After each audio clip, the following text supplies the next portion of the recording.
아멘. 오늘의 말씀은 나사로 때문에입니다. 저를 따라합니다. 나사로 때문에. 네, 겸손과 순종의 마음으로 오늘 말씀 함께 받도록 하겠습니다.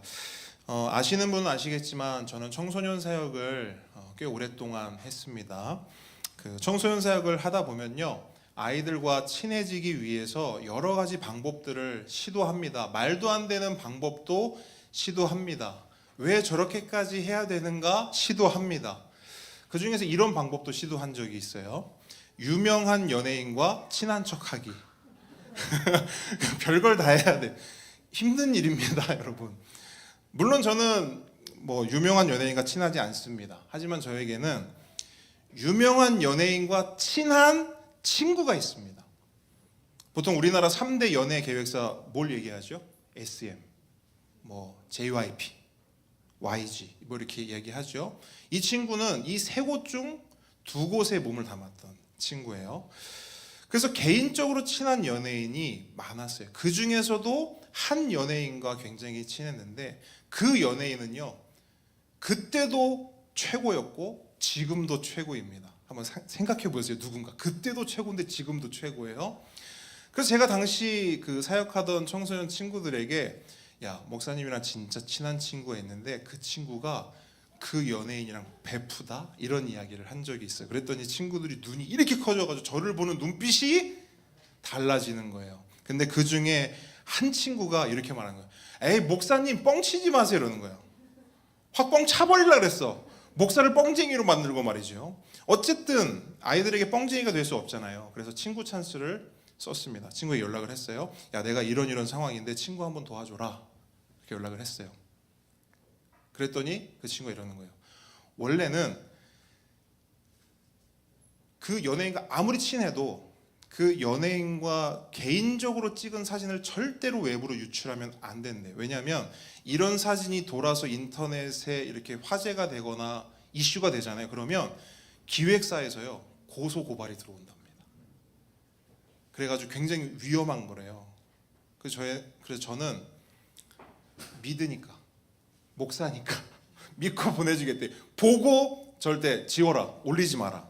그래서 보내줬어요. 사진 한 장을 딱 보내줬는데 진짜 둘이 딱 찍은 셀카 사진인 거예요. 너무나 일상적인 사진을 딱 보내준 거예요. 그래서 그 사진을 그 자리에서 아이들에게 딱 보여줬습니다. 그랬더니 애들이 눈빛이 또 달라지는 거예요. 근데 그 중에서 저를 뻥쟁이로 여겼던 그 친구 있죠. 그 친구 눈이 이렇게 커지면서 목사님 대박, 목사님 대박 이러면서, 야, 우리 목사님 뻥쟁이 아니야. 쥐가 뻥쟁이라고 했으면서 다른 애들 다 가만히 있었거든. 우리 목사님 뻥쟁이 아니야 이러면서 분위기가 확 반전됐던 그런 상황이 있었어요. 여러분, 이런 상황을 고사성어로 뭐라고 하냐면 백문이 불여일견이라고 합니다. 100번 말하고 듣는 것보다 한 번 딱 보면, 한 번 그 증거를 눈으로 보면 훨씬 그것이 임팩트가 있다라는 것이죠. 오늘은 바로 여러분 이런 이야기 한번 해보려고 하거든요. 부인할 수 없는 증거, 그 증거에 대해서 이야기를 해보려고 해요. 오늘 말씀의 배경을 다시 한번 설명해 드리도록 하겠습니다. 유대인들의 가장 큰 명절인 유월절이 불과 며칠 앞으로 다가왔습니다. 그래서 예루살렘은 수많은 순례객들로 인해서 인산인해를 이루었어요. 온 유대 땅과 흩어져 있던 디아스포라 유대인들까지 예루살렘으로 뭘 지키기 위해? 유월절을 지키기 위해 몰려들었기 때문이에요. 그럼 여러분 생각해 보십시오. 이렇게 정말 많은 수의 유대인들이 예루살렘으로 확 몰려들었을 때 가장 큰 문제는 뭘까요? 여러 가지가 있겠지만 식사 문제죠. 근데 식사보다 더 큰 문제가 있어요. 비슷한 문제예요. 숙박이에요. 숙소의 문제가 엄청 큰 거예요. 왜? 사람은 많은데 숙소는 적기 때문입니다. 그래서 예루살렘 성 안에서 숙소를 못 구한 사람들은요, 어떻게 하냐면 성 밖에 임시로 천막을 치거나, 그것도 안 되면 가까운 주변 마을인 벳바게나 베다니로 가서 숙박을 했습니다. 이게 일반적인 유월절의 풍경이었어요. 그런데 여러분, 제가 매주 강조합니다만 이번 유월절은 그 양상이 조금 다른 것 같아요. 그러니까 사람들이 예루살렘에 생각보다 많지가 않은 겁니다. 왜? 다 다른 곳으로 간 거예요. 이유가 뭐냐? 이것도 계속 말씀드렸어요. 이번 유월절의 가장 큰 이슈가 누구예요? 예수. 만나는 사람마다 누구 얘기예요? 예수. 근데 오늘 본문을 보니까요, 예수님만큼이나 사람들 입에 오르내리는 이름이 있는 거예요. 누굽니까? 나사로. 왜 나사로예요? 죽은 사람이 살아났어요. 생각해 보세요. 죽은 지 나흘이나 되었어요. 썩은 냄새가 막 진동을 했던 사람이에요. 근데 멀쩡히 살아서 무덤을 나옵니다. 그리고 사람들과 말하고, 사람들과 만나고, 사람들과 함께 먹고, 사람들과 함께 웃습니다. 만약에 이런 일이 오늘날에도 생긴다면 아마 전 세계에서 취재진이 달려올 겁니다. 이렇듯 당시 최고 이슈는 예수와 나사로였어요. 그런데 여러분 보십시오. 사람들 사이에 이런 말이 도는 거예요. 야, 너 그 얘기 들었어? 지금 베다니에 누가 예수와 나사로가 뭐 하고 있어요? 마주 앉아서 밥 먹고 있대. 이 소식을 사람들이 들었어요. 그럼 어떻게 해요? 그 사람들이 몰려가는 거예요. 어디로? 베다니로. 야, 예루살렘 펜션 취소시켜. 어디로 다시 잡어? 베다니 펜션으로 다시 잡어. 아마 모르긴 몰라도 여러분, 이번 6월절만큼은 예루살렘이 핫플레이스가 아니라 어디예요? 베다니가 단연코 핫플레이스였을 겁니다. 그래서 당시의 상황을, 방금 제가 설명드렸던 이 상황을 압축해서 9절은 이렇게 기록하고 있어요. 9절 말씀 한번 같이 읽어볼까요? 유대인의 시작. 유대인의 큰 무리가 예수께서 여기 계신 줄을 알고 오니 이는 예수만 보기 위함이 아니요 죽은 자 가운데서 살리신 나사로도 보려 함이로라. 아멘. 자, 유대인의 큰 무리가 베다니로 몰려들었습니다. 본문은 그 이유를 분명히 밝히고 있어요. 예수님뿐만 아니라 누구도, 죽었다가 살아난 나사로도 보기 위함이다. 그러니까 여러분, 사람들에게 나사로는 더 이상 평범한 사람이 아니었어요. 이렇게 알고 지내던 친구 아니었어요. 그러니까 친구였는데 이제 더 이상 그런 평범하게 내가 알던 그 친구가 아니에요. 오고 가며 인사하던 그런 이웃도 아니에요. 나사로는 이제 뭐가 된 줄 아세요? 살아있는, 걸어다니는 증거가 된 거예요. 그의 존재 자체가, 그의 숨소리 하나가, 그가 말하고 그가 먹고 마시고 그가 행하는 모든 몸짓들이 예수 부활의 증거요, 예수 생명의 증거인 것입니다. 상상해 보십시오. 나사로는 예수님과 함께 식탁에 앉아서 먹고 있어요. 음식을 먹고 있습니다. 그리고 예수님이 말하잖아요. 그럼 고개를 막 끄덕이는 거예요. 대답도 하는 거예요. 예수님이 어떤 말씀을 하시면 막 웃기도 하는 거예요. 그리고 사람들은 그 모습을 보고 있습니다.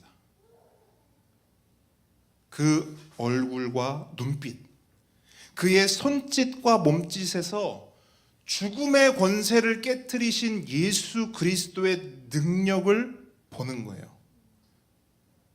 예수님이 물론 옆에 계시지만 그 예수님의 능력이 발휘된 나사로에게 사람들이 눈이 꽂히는 겁니다. 그렇기 때문에 나사로는 그 존재 자체가 살아 움직이는 증거이고 눈에 보이는 복음이며 손에 잡히는 설교인 거예요. 말 그대로 백문이 불여일견. 막 떠드는 거 필요 없어요. 나사로로만 보면 끝나는 거예요. 실제로 이런 나사로의 영향력은 대단했어요. 11절 보세요. 11절. 큰 목소리로 읽습니다. 나사로의 영향력이 어떠했는가? 시작. 나사로 때문에 많은 유대인이 가서 예수를 믿음이러라. 아멘. 여러분, 나사로 한 사람 때문에 많은 유대인들이 예수님을 믿었대요. 굉장히 중요한 거예요. 가장 확실한 증거 하나가 있으니까 많은 사람들이 예수님을 믿었다는 겁니다. 한 사람의 살아남이, 한 사람의 변화됨이 얼마나 큰 영향력과 폭발력을 가지는지를 너무나 분명하게 보여주는 부분입니다. 그런데 여러분, 여기서 사람들이 예수를 믿었다라고 하는데, 여기서 예수를 믿었다라는 것은요, 오늘날 우리가 생각하는 것보다 훨씬 더 엄청난 결단이었어요. 전에도 살펴봤듯이 당시 유대 사회에서 예수를 메시아로 믿고 따른다는 것은요, 단순히 종교를 바꾸는 차원이 아니죠. 단순히 회당 가던 것을 그냥 교회 모임에 가는 것을 의미하는 것이 아닙니다. 내가 예수를 믿는다라는 것은요, 유대교 공동체로부터의 출교를 각오해야 하는 것이었어요. 출교가 뭐냐? 낙인이 찍히는 거죠. 야, 얘하고 놀지 마. 야, 얘 취업시키지 마. 얘 예수 믿는 사람이야. 얘 취업시키지 마. 야, 얘하고 말도 섞지 마. 너 얘하고 말 섞잖아? 너 얘 취직시키잖아? 너도 끝이야. 너도 출교야. 여러분, 이게 바로 출교입니다. 그러니까 모든 사회적 관계의 단절을 의미했어요. 가족과 친구, 모든 이웃들로부터 버림받고 배교자, 배신자라는 낙인이 찍히는 너무나 끔찍한 형벌이었죠. 사회적 형벌이었어요. 그럼에도 불구하고 수많은 유대인들은 나사로라는 부인할 수 없는 증거 앞에서 이 모든 위험을 감수하고 기존의 종교 지도자들을 떠나 예수께로 가서 예수를 믿고 따르겠다는 어마어마한 결단을 내린 것입니다. 이것은 오늘 우리에게 너무나 중요한 사실을 말해주고 있어요. 여러분, 예수님으로 살아나고 예수님으로 변화된 한 사람은, 둘도 아니고요, 한 사람은 그냥 나만 살아나고 나만 변화되는 것에서 끝나지 않고요, 반드시 다른 누군가를 살리고 변화시키는 살아있는 증거가 된다는 거예요. 이거 되게 중요하거든요. 그러니까 내가 예수를 믿는다는 것은 나만 믿는 것에서 끝나지 않는다는 거예요. 내가 믿잖아요? 그럼 얘도 믿게 돼요. 구체적으로 말씀드려 볼게요. 내가 증거가 되잖아요? 내가 살아있는 예수님의 증거가 되잖아요? 그럼 그 증거를 얘가 본단 말이에요. 그래서 예수님은 이렇게 말씀하셨어요. 사도행전 1장 8절. 오직 성령이 너희에게 임하시면 너희가 권능을 받고 예루살렘과 온 유대와 사마리아와 땅끝까지 이르러 나의 뭐가 된다고요? 증인이 되리라 하시니라. 아멘. 성령이 임하시면, 여러분, 성령이 임한다는 게 뭡니까? 성령이 임한다. 성령이 임하시면, 지금 예수 믿는 자에겐 이 일이 일어나는 거예요. 성령이 임하시면. 성령이 임한다? 여러분, 성경에서는 그 성령의 임하심을 뭐라고 표현하는 줄 아십니까? 창세기 2장 7절에 이렇게 되어 있어요. 여호와 하나님이 땅의 흙으로 사람을 지으시고 생기를 그 코에 불어넣으시니 사람이 뭐가 됐대요? 생령이 되니라. 하나님의 성령이 임한다? 하나님의 영이 임한다? 뭐가 되는 거냐면요, 생령이 되는 거예요. 즉 살아나는 거예요. 성령이 임하시면 어떤 일이 일어나는가? 살아나는 겁니다. 에스겔에도 비슷한 말씀이 있어요. 골짜기에 마른 뼈들이 가득하죠. 산 거예요, 죽은 거예요? 보통 죽은 거예요? 완전히 죽었죠. 요한복음의 표현으로 치면 나사로가 죽은 지 며칠? 나흘, 4일이 된 거예요. 4일. 뭘 의미한다고 했어요? 완전한 죽음. 에스겔 골짜기도 마찬가지란 말이에요. 죽어서요, 뼈밖에 안 남았어요. 완전한 죽음을 의미합니다. 근데 그 완전한 죽음 가운데 하나님의 영이 임하니까, 하나님의 영이 불어오니까 어떻게 돼요? 생기가 그들에게 들어가면, 잘 들어보세요, 생기가, 하나님의 영이 그들에게 들어가면 그들이 곧 살아나서 일어나 서는데 극히 큰 군대더라. 아멘. 성경이 말하는 성령이 임하시면의 의미가 뭐냐? 살아나는 거예요. 나사로처럼 죽은 자 가운데서 다시 살아나는 것이 성령이 임하는 것이고, 이걸 요한복음의 표현을 하면 뭐냐면, 예수님이 요한복음에서 우리가 앞서 살펴봤는데 뭐라고 말씀하셨냐면 거듭난다, 이렇게 말하는 거예요. 거듭난다. 무슨 말이죠? 다시 살아난다. 네, 성령이 임하면 거듭나요. 거듭나는 게 뭔데요? 다시 살아나는 거예요. 우린 죽었는데 성령이 임하면 다시 살아나는 거예요. 자, 이게 성령이 임하시면의 의미입니다. 그러면 그 다음으로 성령이 임하시고 너희가 권능을 받는데요. 자, 권능을 받는다는 게 뭘까? 권능을 받는다. 그냥 딱 생각해 보면 이거예요. 아, 힘이 생기는 거구나. 그죠? 권능을 받는다. 힘을 받는다. 힘이 생긴다. 근데 여러분, 제가 원어를 살펴보니까 이 권능을 받는다의 의미에는 이런 것도 있어요. 강력한 영향력이 주어진다. 즉 권능을 받는다는 것이 뭐냐? 힘 있는 삶을 산다는 것이고요. 영향력 있는 삶을 산다는 거예요. 그럼 생각해 봅시다. 어떤 삶이 영향력 있습니까? 우리가 이제 보통 요새 뭐 영향력 있는 사람이 이렇게 말하거든요. 뭐 이 시대에 가장 영향력 있는 인물, 뭐 25인 뭐 이렇게 하거든요. 영향력이 뭘까? 어떤 삶이 영향력 있는 걸까? 나사로의 삶으로 전과 후를 비교해 보죠. 옛날 나사로의 삶은 어땠어요? 영향력이 있었어요? 옛날 나사로 없었어요.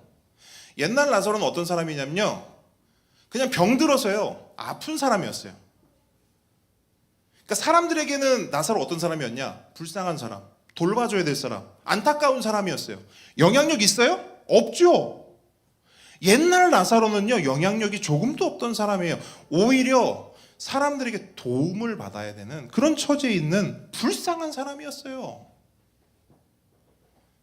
근데 지금 나사로는 어때요? 성령님으로 살아나고 성령님으로 살아가는 삶이 되었죠. 그랬더니 어떤 일이 일어나는 줄 아십니까? 나사로 때문에 많은 유대인들이 가서 예수를 믿더라. 힘 있는 삶, 영향력 있는 삶이 된 거예요. 즉 그리스도 안에서 성령으로 거듭나고 그 성령에 의해 변화된 삶을 사니까 예루살렘과 온 유대와 사마리아와 땅끝까지 예수님을 증거하는 증인이 될 뿐 아니라 그 존재 자체로 살아 움직이는 예수 그리스도의 증거가 된 겁니다. 근데 여러분, 중요한 사실이 있어요. 중요한 사실. 그래요. 나사로가요 바뀌었어요. 영향력을 전혀 끼치지 못하던 삶이었는데 영향력을 끼치는 삶이 되었어요. 좋아요. 근데 중요한 게 있단 말이에요. 뭐가 중요하냐? 나사로가 이렇게 되는 데 있어서 나사로가 뭘 한 게 있어요? 한 게 없죠. 죽은 사람이 뭘 합니까? 맞아요? 죽어서 무덤 안에 있던 사람이 뭘 해요? 나사로는요 한 게 아무것도 없었어요. 그가 한 건 딱 하나, 그냥 죽어 있었어요. 뭐랑 똑같아요? 우리랑 똑같죠. 그냥 죽어 있었어요. 죽어 있었는데 누가? 예수님이 살려주셨죠.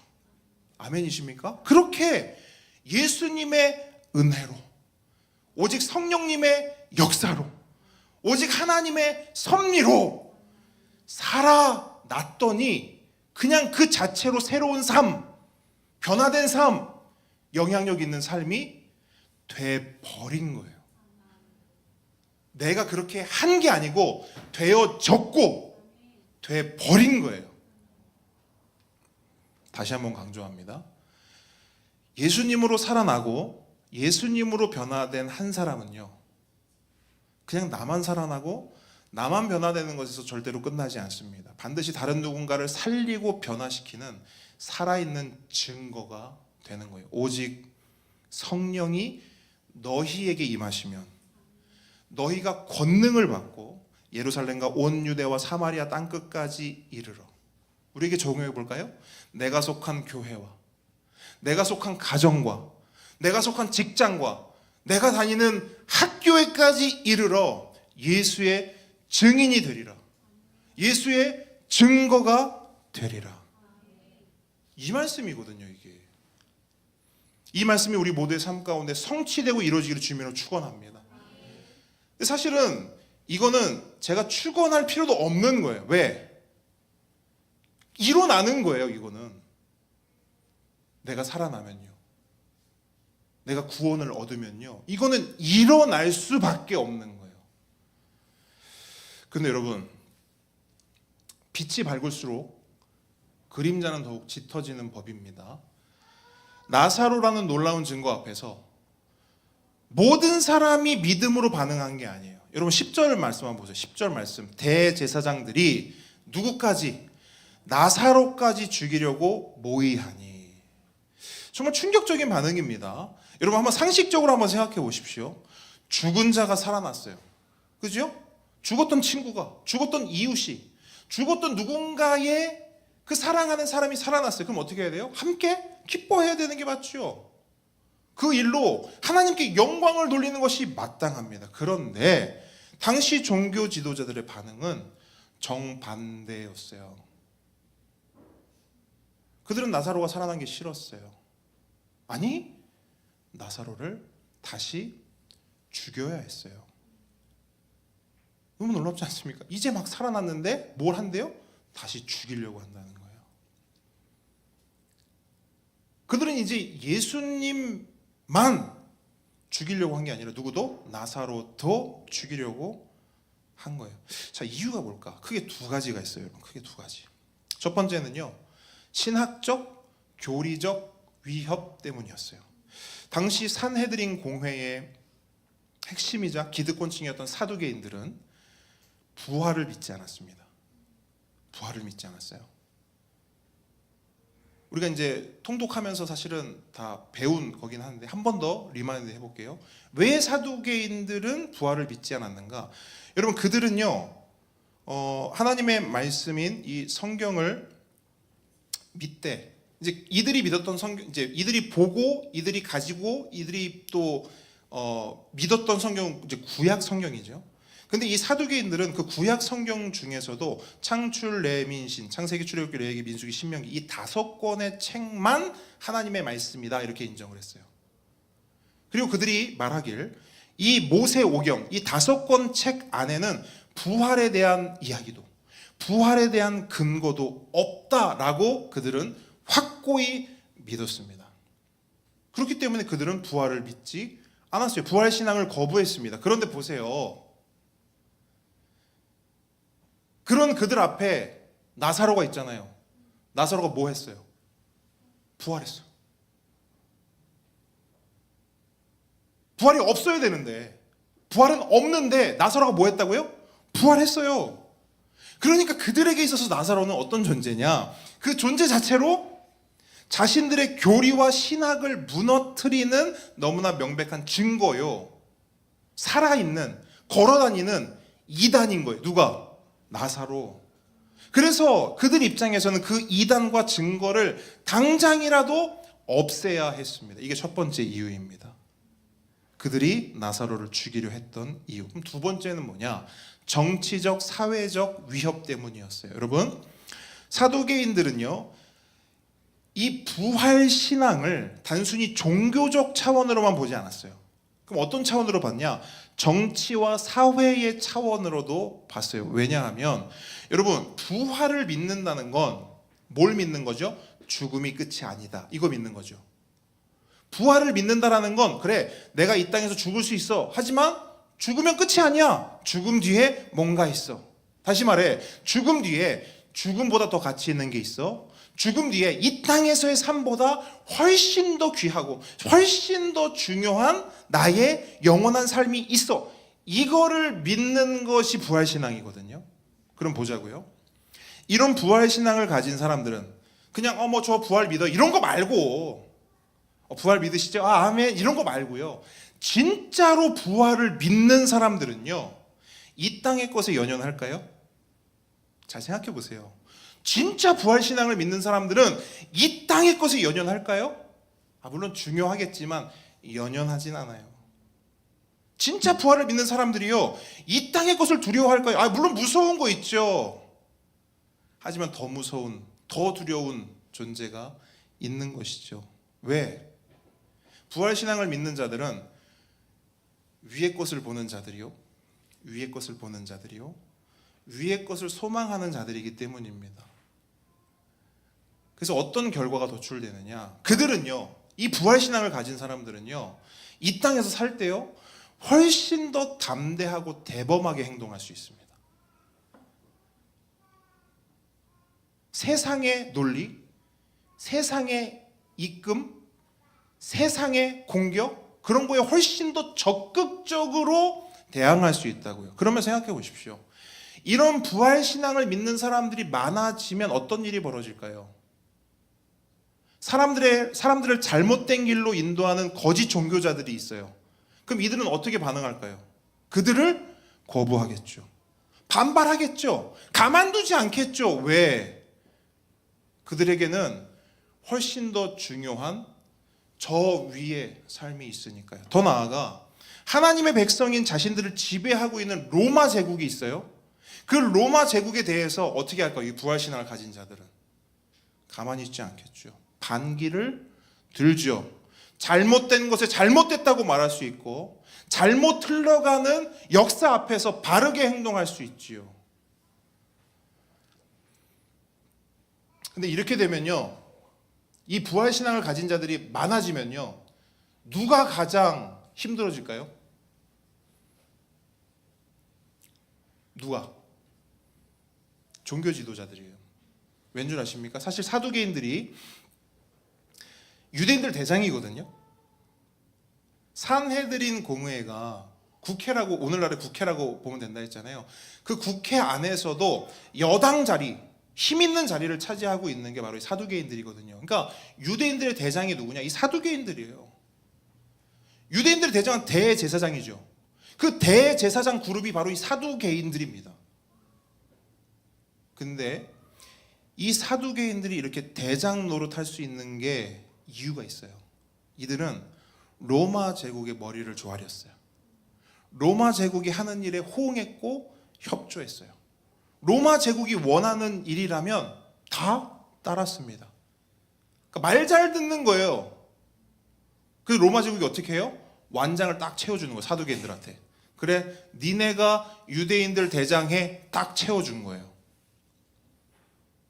근데 이런 상황에서 예수와 나사로를 중심으로 밀란이 일어나고 혁명이 일어난다? 가장 큰 피해와 손해와 불이익은 누가 받아요? 네, 완장찬 사두개인들, 종교 지도자들인 겁니다.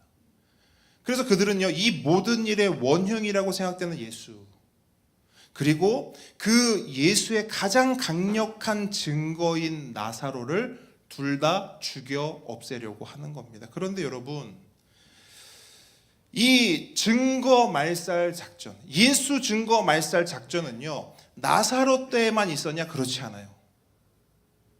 나사로 이후에도요, 누군가가 예수님의 메시아 되심과 그리스도 되심을 증언하고 증거하잖아요. 그러면 언제나 어느 때나 세상은 그 칼날을, 그러니까 나사로에게 겨눴던, 예수님에게 겨눴던 그 칼날을 그 사람에게 똑같이 들이댑니다. 무슨 말이냐? 예수님의 증거로 살아가는 삶에는 반드시 이 세상으로부터의 대가가 따른다는 거예요.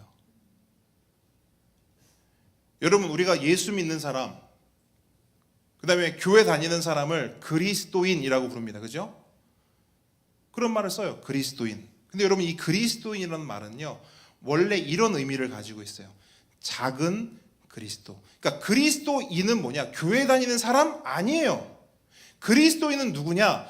작은 그리스도, 작은 예수예요. 즉, 예수님이 가신 길을 함께 가는 사람, 예수님과 같은 운명에 기꺼이 동참하는 사람, 그 사람이 누구냐? 그게 바로 그리스도인인 거예요. 그렇기 때문에 여러분, 예수님이 세상으로부터 미움을 받았어요. 그러면 그리스도인은 어때요? 미움 받는 게 당연한 거예요. 예수님이 살해 위협을 당했죠. 그럼 그리스도인이라면 똑같이 세상으로부터의 위협을 감수해야 하는 겁니다. 왜 세상이 위협합니까? 여러분, 세상은요, 이건 상식 차원에서 알아두세요. 세상은요, 세상을 거스르는 것을 싫어합니다. 세상은 자기 말 안 듣는 거 싫어해요. 그래서 세상처럼 생각하고, 네? 세상처럼 말하고, 세상의 가치관을 따라 행동하는 거 진짜 좋아해요. 그런 사람은 편하게 세상 살 수 있어요. 근데 여러분, 예수님 믿고요, 그 예수님의 증거로 살아가면요, 우리는 필연적으로 세상을 거스르고 세상의 방식에 정면으로 반박할 수밖에 없습니다. 왜냐하면 정직을 말해야 하고 거룩을 추구해야 하며 용서와 사랑을 실천하는 그런 삶을 살아야 하기 때문이죠. 그렇기 때문에 그런 삶 자체가 이 자기중심적이고 이 욕심과 이기주의로 가득한 이 세상을 유지하는 데 있어서 매우 걸리적거리는 존재입니다요. 예수 믿는 사람들이요. 세상 입장에서는 영 불편한 사람들이고 영 걸리적거리고 영 위험한 존재라는 겁니다. 누가요? 그리스도인이요. 예수 믿는 사람들이요. 부활신앙을 굳게 믿는 사람들이요. 그래서 세상은 어느 시대에나 그리스도인을 미워하고 죽이려 하는 것이고, 예수님의 증거가 나타나기라도 하면 어떻게든 없애려고 하는 겁니다. 스데반이 그렇게 죽었어요. 베드로를 비롯한 예수님의 모든 제자들이 다 그렇게 죽었어요. 사도 바울도 그렇게 죽었습니다. 이건 성경이 우리에게 말하는, 역사가 우리에게 보여주는 분명한 팩트, 사실입니다. 오늘날에도 마찬가지예요. 여러분, 그리스도인답게 살아보십시오. 여러분, 진짜 그리스도인답게 한번 살아보세요. 예수님의 메시아 되심과 예수님의 구원자 되심을 한번 여러분 주변에, 여러분이 속한 곳에서 한번 증언해 보십시오. 증거가 한번 되어 보시라고요. 그럼 두 가지 일어납니다. 두 가지 일. 내가 예수님을 증언하는 증거로 살면 두 가지 일어나는데, 첫째, 누군가는요, 여러분을 통해 예수님을 믿을 것입니다. 여러분이 증거가 되잖아요.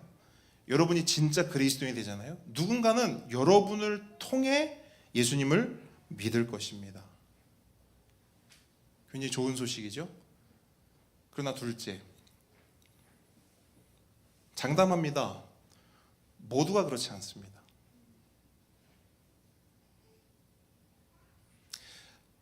아마도 대부분은요, 여러분을 경계할 겁니다.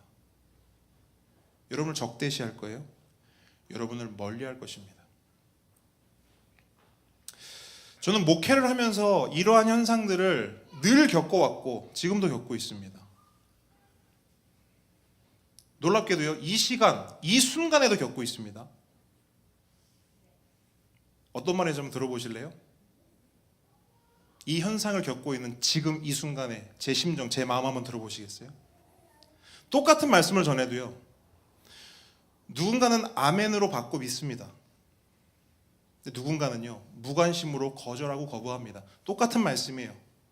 똑같은 말씀, 똑같은 설교가 선포되는 대로 누군가는 듣지만 누군가는 안 들어요. 누군가는 아멘 하지만 누군가는 노멘 합니다.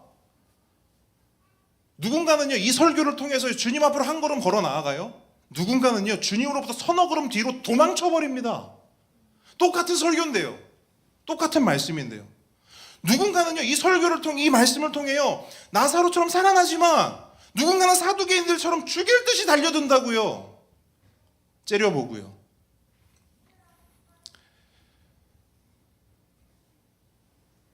언제나 일어납니다. 이 현상은 지금도 일어나고 있어요.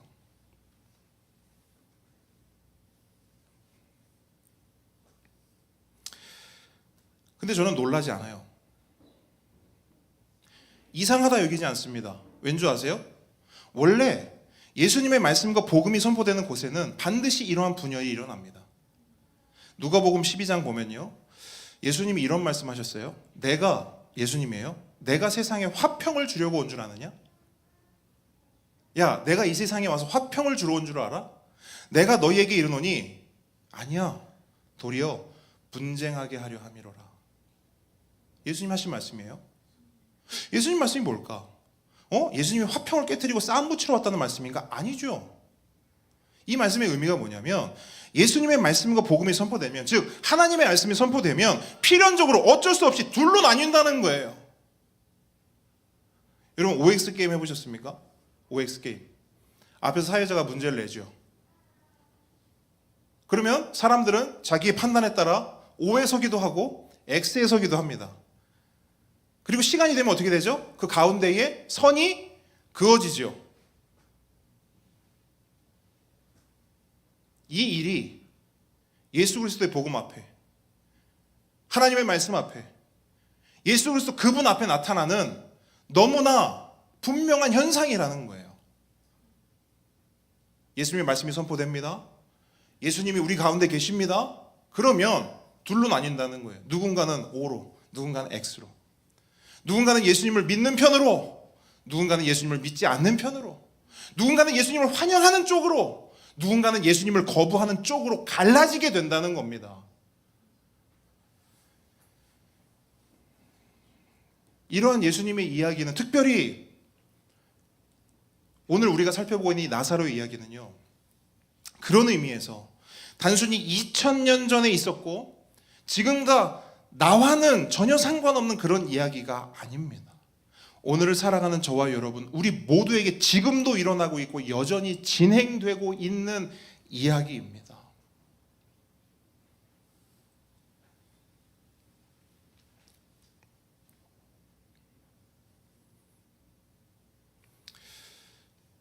여러분, 우리는 구원받은 자들입니까?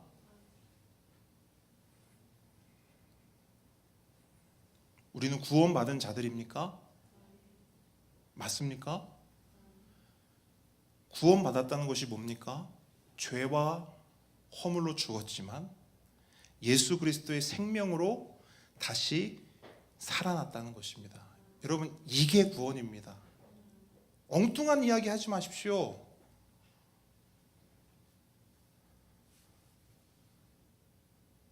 이게 구원입니다. 다시 살아난 게 구원입니다. 나사로처럼요. 죽음 가운데 있던 자가 무덤을 박차고 나오는 게 구원입니다. 아멘이십니까? 여기에 다른 것도 첨가할 이유도 없어요. 다른 이야기를 할 필요도 없습니다. 이게 구원이에요.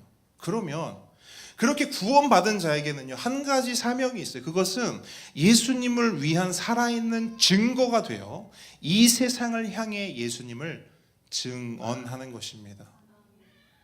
구체적으로 말하면 사실 증언하는 것도 아니죠. 증언되는 것이죠. 존재로요. 살아났다는 그 존재로요.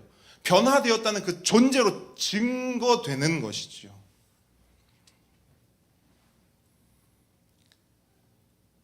그럼 한번 구체적으로 한번 살펴볼까요? 그렇게 구원받고 살아났다는 증거가 무엇인가? 여러분 궁금하지 않습니까?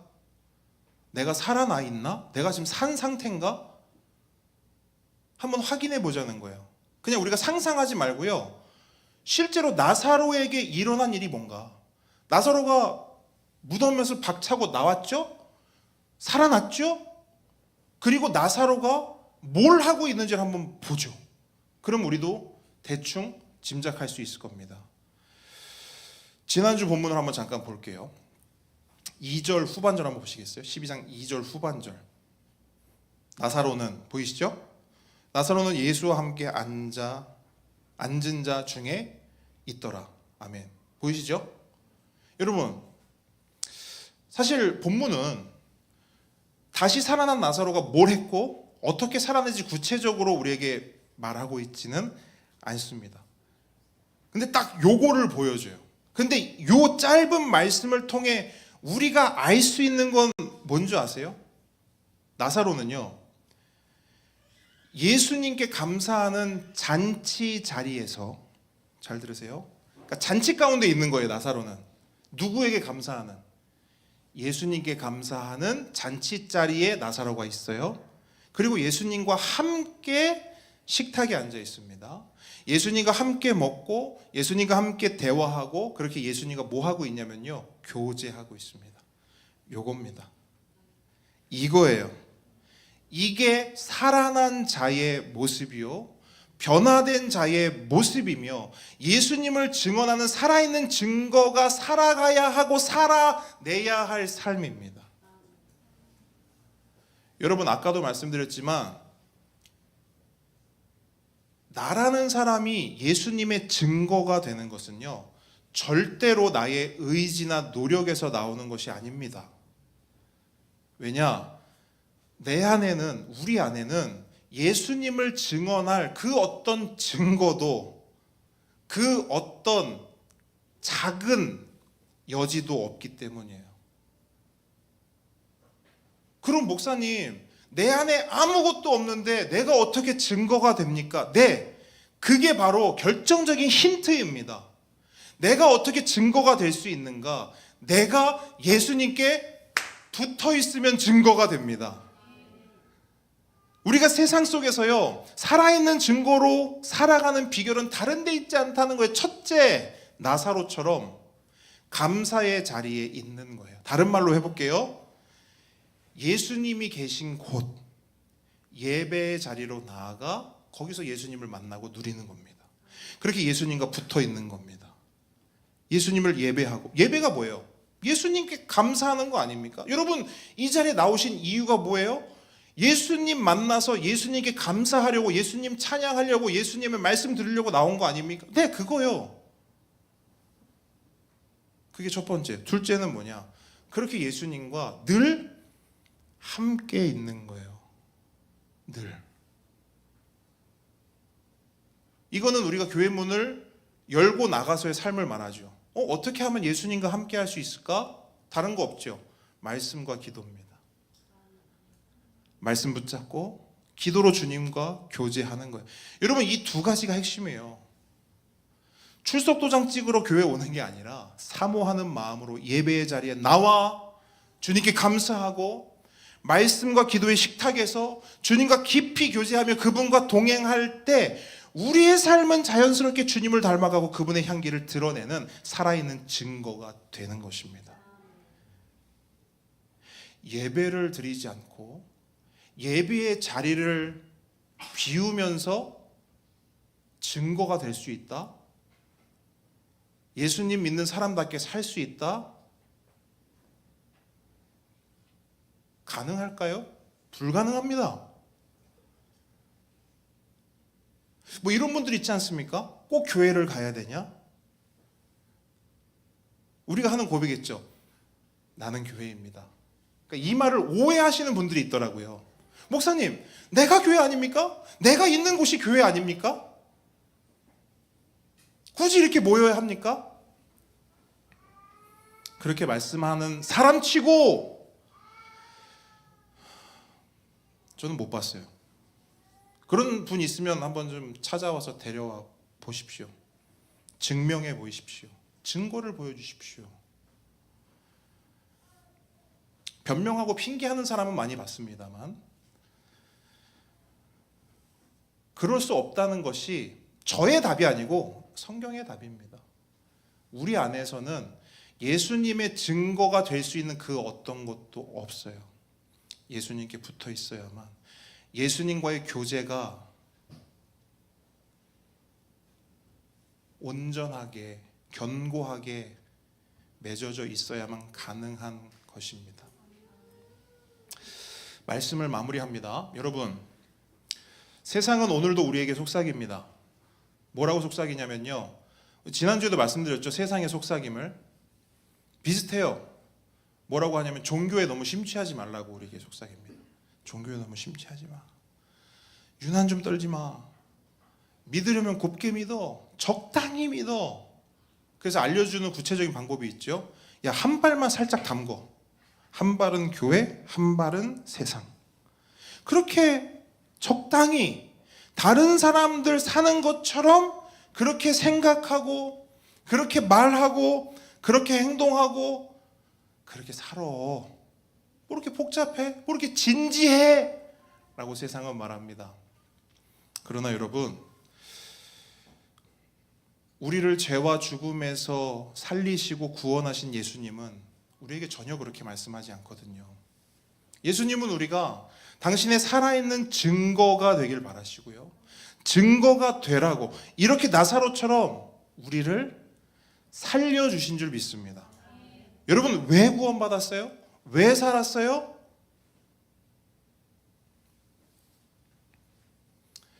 예수님이 원하시는 그림이 있거든요. 예수님은요, 분명합니다. 저와 여러분이 구원받은 자들이, 살아난 자들이 오늘날 이 땅에 여러분이 계신 곳에 나사로가 되기를 원하세요. 물론 여러분 나사로처럼 살면 아까 말씀드렸어요. 힘들 겁니다. 세상의 미움과 조롱 뿐만 아니라 여러분 잘 보십시오. 나사로처럼 살잖아요. 그러면 매우 구체적이고 실제적인 불이익을 받게 됩니다. 목사님 저 예수 믿으면서 불이익 받아본 적이 없는데요. 나사로가 아닌가 보죠. 나사로처럼 살면요 반드시 100% 불이익 받습니다. 손해봐요. 억울해요. 주일은 쉽니다. 들어보셨죠? 주일은 쉽니다. 무슨 말이에요? 어디 붙어 있어요? 식당에. 어떤 분들이 붙이죠? 교회 가려고 써붙이는 거예요. 주일은 쉽니다. 여러분 부산의 명물 이재모 피자 아시죠? 사람들이 이제 부산을 피자의 도시라고 부르는 거 아십니까? 대전은 뭐예요? 성심당이죠. 부산은 이재모 피자입니다. 모르시나요? 모를 수도 있죠. 이재모 피자가 진짜 유명해요. 근데 여러분 지점을 몇 군데나 늘렸어요. 곧 있으면 명지에도 생긴답니다.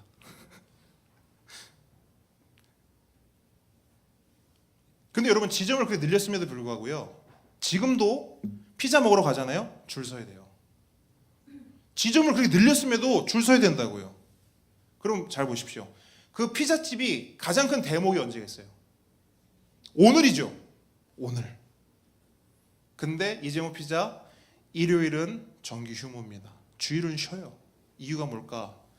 며칠 전에 전도사님하고 남포동을 지나가는데요. 그 이유를 발견했어요. 이재모 피자 간판을 이렇게 보잖아요. 그러면 아주 작은 글씨로 이렇게 써 있습니다.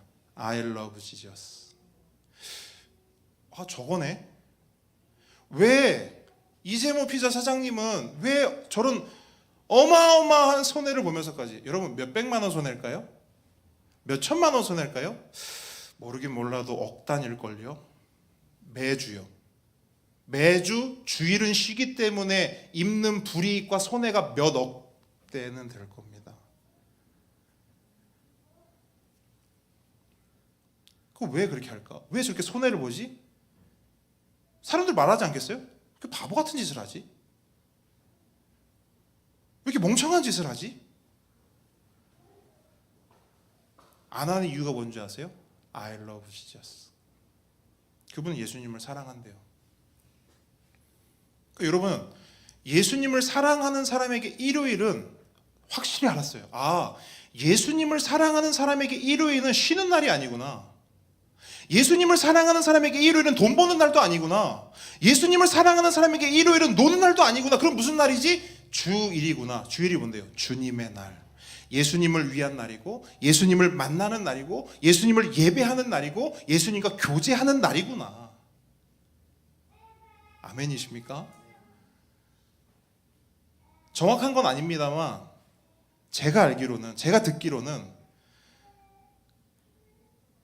그 쉬는 일요일 주일에 이재모 피자 그 넓은 홀에서 뭐 하냐? 제가 듣기로는 주일마다 직원들이 모여서 예배 드린다고 합니다. 그리고 개척교회 장소가 필요한 교회가 있으면 장소도 빌려준다고 합니다. 와, 세상에 이렇게 타산이 안 맞는 장사가 어디 있습니까? 거기 놀지 않고 하루 돌리면 몇 억인데요. 거기서 개척교회 예배를 드리게 한다고 합니다. 사람들은 미쳤다고 합니다. 이렇게도 말해요. 그러니까 교회 가면 안 된다고 말해요. 저 봐. 예수 믿으면 저렇게 된다니까?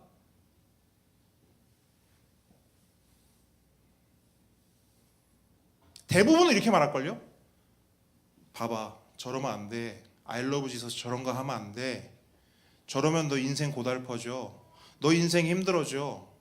여러분 자녀들에게 뭐라고 가르칩니까? 좋은 직장이면 주일도 얼마든지 범할 수 있는 직장. 여러분 어떻게 하시겠어요? 너무 좋은 직장이 있어요. 별로 상관없지 않습니까? 아마 대부분은 그렇게 말할 거예요. 이래서 종교는 가까이 하면 안 돼. 근데 여러분, 어떤 사람은 이렇게 생각할 겁니다. 이 사장님은 왜 이렇게까지 하지? 이 엄청난 손해와 불이익을 감수하면서까지 이러는 거 보면 진짜 뭐가 있나 보다 라고 생각하는 사람도 저는 분명히 있을 거라고 생각해요. 그 사람들에게 있어서 이재모 피자 그 사장님은 증거예요. 살아있는 증거요, 걸어다니는 증거예요. 돈 몇 억보다 더 중요한 게 있는 증거입니다. 기억하십시오. 이렇게 손해와 불이익을 감수하고 예수님을 믿고 따르며 예수님을 사랑하면 나사로 때문에 많은 유대인이 예수를 믿음이로라. 이 말씀이 저와 여러분의 삶 가운데 성취될 것입니다. 유정훈 때문에, 이재은 때문에,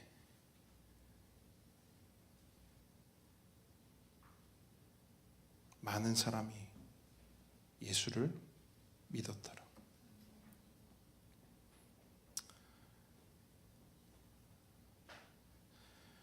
죄송합니다. 왜 죄송하냐면 특히 우리 보배들에게 미안해요. 왜 미안하냐면 분명히 말씀을 마친다고 했는데 마칠 생각을 안 합니다. 미안합니다. 진짜 마칠게요. 근데 목사님이 이 얘기는 꼭 해야 될 것 같아요. 보배들이 조금만 이해를 해주세요. 말씀을 마친다고 하지 말걸 괜히 마친다고 해서 진짜 말씀을 마칩니다. 구체적으로 여러분 적용했으면 좋겠습니다. 오늘 이 말씀을 그냥 흘려듣지 마시고 적용했으면 좋겠어요. 여러분, 앞으로 3주 후면 추수감사주일입니다. 근데 아시죠? 추수감사주일은 우리에겐 뭐죠? 새생명주일입니다. 그죠? 집에 돌아가셔서요, 나라는 증거가 필요한 사람, 나 때문에 예수님께 나올 사람을 마음에 품고 그 사람을 위해 기도하십시오. 여러분, 한 명이라도 좋습니다. 한 명이라도 좋아요. 그 영혼을 위해 예수님의 증거가 되어 주십시오. 그렇게 여러분 한 주간 동안 그 한 영혼을 기도로 품으시고 다음 주에 오셔서 교회 앞에 저에게 그 영혼의 이름을 알려주십시오. 그럼 제가 한 마음으로 그 영혼을 품고 3주 동안 기도할 것입니다. 그렇게 진짜 살아있는 증거로, 작지만 그렇게 살아있는 증거로 이번 한 주간을 살아내는 저와 여러분들에게 주님으로 축복합니다. 아멘. 함께 찬양하겠습니다.